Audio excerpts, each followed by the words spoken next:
सोचो एक ऐसी पुरानी जगह जो आज हिस्ट्री का हिस्सा है, लेकिन अपनी असली पुरानी कहानी उसने छुपा कर रखी है। एक कहानी जो सिर्फ उन्हीं लोगों को समझ में आती है जो उस जगह पर जाने की गलती करते हैं। एक ऐसी जगह जिसके जमीन के नीचे कुछ ऐसे राज दफन है जिसे शायद कभी भी खुलने नहीं चाहिए थे। ये कहानी है एक एडवेंचर सीकिंग कपल कबीर और अनन्या की। लेकिन इस कहानी में ट्विस्ट आएगा जब हम एक रेलवे टनल के बारे में बात करेंगे। लेकिन उससे पहले हेलो गाइस, मेरा नाम है अविनाश कुमार और आप देख रहे हैं हॉरर स्टोरीज।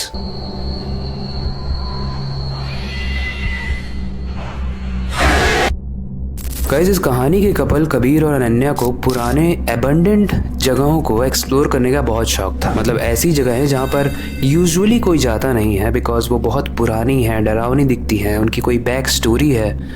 लेकिन ये दोनों स्पेशली इन्हीं चीज़ों में इंटरेस्ट रखते थे। एक दिन कबीर ने अनन्या से कहा कि चलो कॉलेज की छुट्टियां भी हैं, कहीं बार घूमने चलते हैं। अनन्या भी एग्री कर देती है, लेकिन वो पूछती है कि किस जगह पर चलें। दोनों म्यूचुअली डिसाइड करते हैं कि उन्होंने एक जगह का नाम सुना है जिसका नाम है चंद्र घाटी।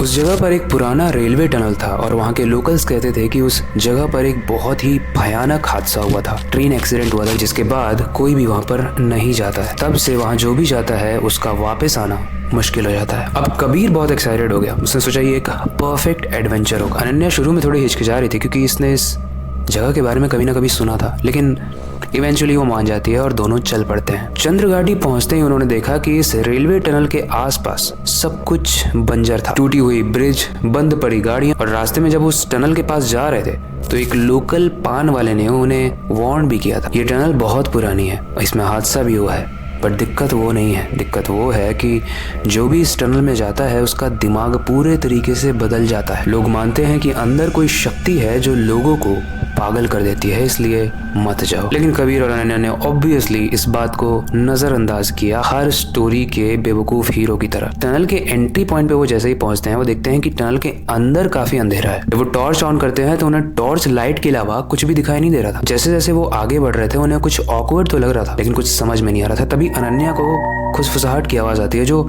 ये क्लियर था कि कबीर की नहीं थी। अनन्या उसने कबीर से पूछा, तुमने सुना? कबीर कहता है रिलैक्स करो, ये बस हवा का झोंका होगा। लेकिन कुछ ही देर के बाद उस रेलवे टनल से एक पुराने ट्रेन की बहुत तेज से हॉर्न की आवाज आती है। वो आवाज इतनी तेज थी कि कबीर और अनन्या पैनिक कर जाते हैं और वो जल्दी से उस टनल से बाहर भागने की कोशिश करते हैं, इधर उधर भागते हैं। बट एक्चुअली में टनल बिल्कुल खाली था।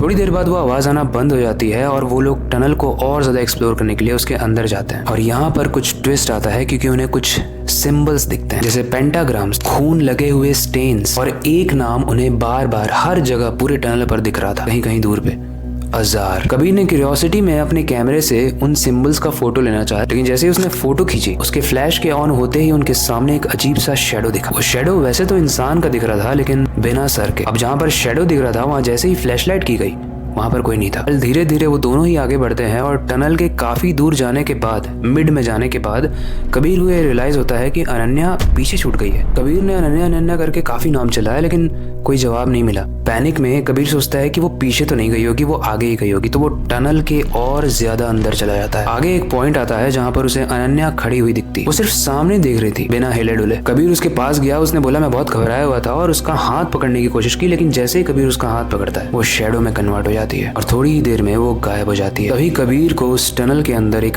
बहुत बड़ा काला साया दिखाई दिया जिसका न सर था न धड़ था। अगर कुछ था तो सिर्फ एक काला साया। कबीर काफी पैनिक हो जाता है और वो तुरंत वहां से भागता है। जैसे ही वो टनल को क्रॉस करके भाग रहा था उसे एक छोटा सा रूम दिखता है। उस रूम में एक पुरानी डायरी पड़ी हुई थी और वो डायरी एक पुराने ब्रिटिश इंजीनियर की थी। उस डायरी में लिखा था, मैंने ही ये टनल बनवाया है, लेकिन टनल बनवाते वक्त वहां पर एक ब्लास्ट हुआ जिसकी वजह से वहां के सारे मजदूर मारे गए। मैंने जब हायर ऑफिशियल्स को बोला तो उन सारे ही ऑफिसर्स ने बोला सड़ने दो इन वाहियात इंडियंस को। और यही रीजन है कि आज उस टनल पर काम भले ही हो चुका है बट आज भी वो टनल श्रापित है और उस टनल में उन सारे ही मजदूर लोगों की आत्माएं घूमती हैं जो एक शैडो के रूप में दिखती हैं, और जो भी उसमें जाता है वो वापस नहीं आता है। कबीर ने जैसे ही ये डायरी पढ़ी उसे समझ में आ गया कि शायद अनन्या भी अब एक शैडो बन चुकी है। वो निराश होते हुए उस टनल से बाहर निकल ही रहा था तभी उसे अनन्या फिर से दिखती है। जब वो उसे टच करता है तो अनन्या धीरे धीरे गायब हो जाती है और कबीर की आंखों में सिर्फ आंसू होते हैं। गाइस, अक्सर हम खुद भी